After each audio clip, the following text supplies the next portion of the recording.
Shri Venkateswara gold తాకట్టులో ఉన్న మీ బంగారాన్ని విడిపించి కొనబడును.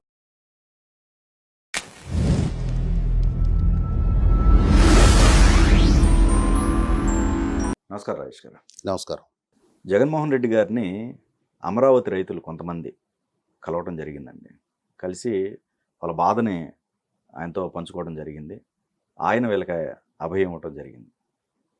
ఈ సన్నివేశం చూస్తుంటే అసలు వీళ్ళు ఎవరి దగ్గరికి వెళ్ళారు, ఏం మొరపెట్టుకున్నారు, ఆయన ఏమన్నారు, వీళ్ళకేం చెప్పారు అనేది మిగిలిన వాళ్ళందరూ బయటకు వచ్చి మాట్లాడుతున్నారు ఈ రోజున. ఏది మిగిలిన రైతులందరూ. సో ఇది ఒక రాజకీయ కోణంలో చూడొచ్చు అంటారా? వీళ్ళు అక్కడికి వెళ్ళి మాట్లాడటం ఇదంతా, లేకపోతే నిజంగా వీళ్ళకి బాధ కలిగి వెళ్ళారంటారా? ఇప్పుడు వాస్తవంగా Mangalagiri former MLA Alla Ramakrishna Reddy, former chief minister Jaganmohan Reddy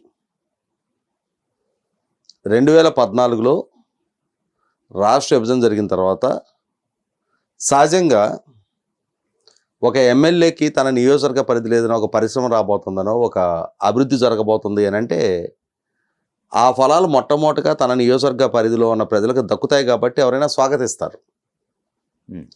కానీ విభజిత రాష్ట్ర ముఖ్యమంత్రిగా చంద్రబాబు నాయుడు గారు ఎన్నికైన నేపథ్యంలో వాస్తవంగా ఆ ఎన్నికలకు ముందు జగన్మోహన్ రెడ్డి గారు వాళ్ళ క్యాబినెట్ని కూడా ఎంపిక చేసేసుకున్నారు.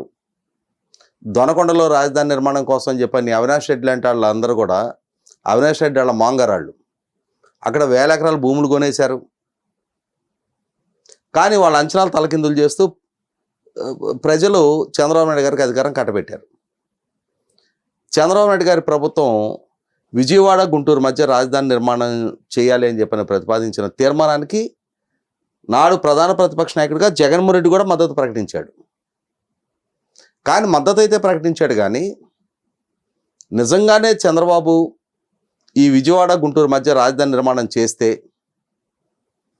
2019 నాటికి చంద్రబాబు నాయుడిని ఒక డిఫాల్టర్గా మనం చిత్రీకరించలేము అనే ఒక ఉద్దేశంతో ఎలా అయినా సరే అసెంబ్లీలో తీర్మానానికి మద్దతు ప్రకటించిన జగన్మోహన్ రెడ్డి తన స్థానిక శాసనసభ్యుడు ఆళ్ల రామకృష్ణారెడ్డి ద్వారా రాజధాని కోసం ప్రతిపాదించబడ్డ గ్రామాలలో కొన్ని గ్రామాలు, ఏ గ్రామాల్లో అయితే తన సామాజిక వర్గీయ ఆధిపత్యం అధికంగా ఉందో వాళ్ళని ఎంపిక చేసుకొని తన ఎమ్మెల్యే వాళ్ళు కలిపి కొల్లుడయ్యి రాజధాని భూ సమీకరణకి సహకరించకుండా అడ్డంకులు సృష్టించారు. సో ఇప్పుడు కూర్చున్న వాళ్ళంతా వాళ్ళే. నాటి నుంచి నేటి వరకు రాజధాని సమీకరణకి సహకరించకుండా, మేము సమీకరణకు సహకరించము అని చెప్పని మా భూములు ఇవ్వము అని అడ్డం తిరిగి, సరే మీరు సమీకరణలో భూములు ఇవ్వనప్పుడు రాజధాని మాస్టర్ ప్లాన్కి ఈ భూములు అవసరం కాబట్టి మేము ల్యాండ్ ఎక్విజిషన్లో తీసుకుంటాము అని చెప్పని ప్రభుత్వం సిద్ధపడితే 2013 ల్యాండ్ ఎక్విజిషన్ ప్రకారం మీకు నష్టపరిహారం చెల్లిస్తామని చెప్పని సిద్ధపడితే దానికి వ్యతిరేకంగా హైకోర్టులో కేసులు ఫైల్ చేసి అంతిమంగా హైకోర్టులో కూడా ఓడిపోయిన వాళ్ళు అక్కడ కూర్చున్న వాళ్ళంతా. ఇవాళ ప్రభుత్వం తాను అధికారంలోకి వచ్చిన తొలినాళ్ళలోనే ల్యాండ్ ఎక్విజిషన్ చేయొచ్చు. నిర్బంధంగా భూమి తీసుకోవాలి అనుకుంటే 2014-19 మధ్య తీసుకొని ఉండొచ్చు. కానీ ప్రభుత్వం ఏ రైతు నుంచి నిర్బంధంగా భూములు తీసుకోవాలా. అలా నిర్బంధంగా తీసుకుంటే 2013 భూసేకరణ చట్టం ప్రకారం చెల్లించబడే నష్టపరిహారం కన్నా భూ సమీకరణలో భూములు ఇస్తేనే వాళ్ళకి లాభదాయకం అని చెప్పని భావించి వీలైనంత వరకు నచ్చజెప్పి బుజ్జగించి బతిమలాడి వాళ్ళకి రాజధాని ప్రాశస్త్యాన్ని అవసరాన్ని వివరించి చెప్పి ప్రభుత్వం త్రూ నెగోషియేషన్ ద్వారానే భూములు తీసుకుంటూ వచ్చింది. వీళ్లతో కూడా 1కి 10 సార్లు 100 సార్లు సంప్రదింపులు జరిపినా సరే నిన్న అక్కడ కూర్చున్న రైతులు కొందరు మాట్లాడుతూ ఉన్నారు. మేము విజయవాడ కిలోమీటర్ దూరంలో ఉన్నాం, మేము విల్లాలు కట్టాలనుకున్నా, అపార్ట్మెంట్ కట్టాలనుకున్నా ల్యాండ్ పూలింగ్లో ఇస్తే మా అరెకరానికి 600 గజాలే వస్తుంది. అంటే 500 గజాలు రెసిడెన్షియల్, 225 గజాలు కమర్షియలే వస్తుంది. మేము అరెకరం మేము అపార్ట్మెంట్లు కట్టుకోగలుగుతాం. పల్లెటూరులో వ్యవసాయం చేసే భూములు అపార్ట్మెంట్లు ఎక్కడి నుంచి కడతావు? అది వీళ్ళు డెవలప్ చేశాక కట్టుకుంటారు. అంటే ఏంటి, అక్కడ మిగిలిన రైతులందరూ భూములు ఇచ్చి సాక్రిఫైస్ చేసి అక్కడ రాజధాని నిర్మాణం జరిగితే కులుకుడు మేము కులుకుతామంటున్నారు వీళ్ళు. అదే మేము విల్లాలకి ఇచ్చుకుంటాం. మొన్నటిదాకా ఏం చెప్పారు, మా వ్యవసాయాధార భూములు, 3 పంటలు పండే భూములు మా జీవన భృతి.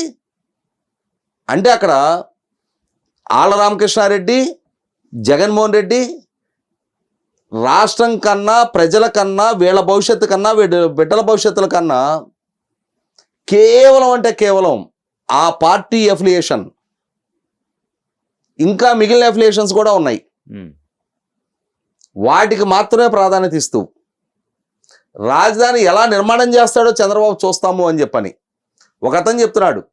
ఇంకొక 30 ఏళ్ళైనా మేము పోరాటం చేస్తాం, భూములు కాపాడుకుంటామని చెప్పని. నువ్వు న్యాయ పోరాటం చేసావు. పబ్లిక్ ఇంట్రెస్ట్ తరపున పబ్లిక్ అవసరాల రీత్యా ప్రభుత్వం భూసేకరణలో తీసుకోవడానికి సంకల్పించినప్పుడు, నీ న్యాయ పోరాటం సఫలీకృతం కానప్పుడు నీ ముందు 2 ఆప్షన్స్ ఉన్నాయి. Either land pooling or land acquisition.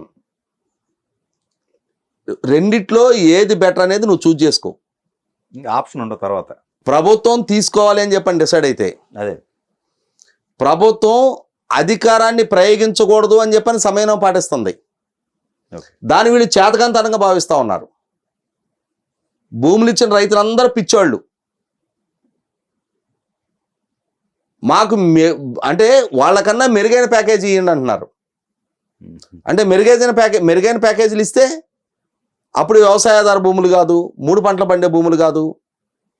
అంటే ఇక్కడ వీళ్ళ గొంతెమ్మ కోరికలతో రాష్ట్ర రాజధాని నిర్మాణానికి ప్రతిబంధకాలు కల్పిస్తూ ఉన్నారు.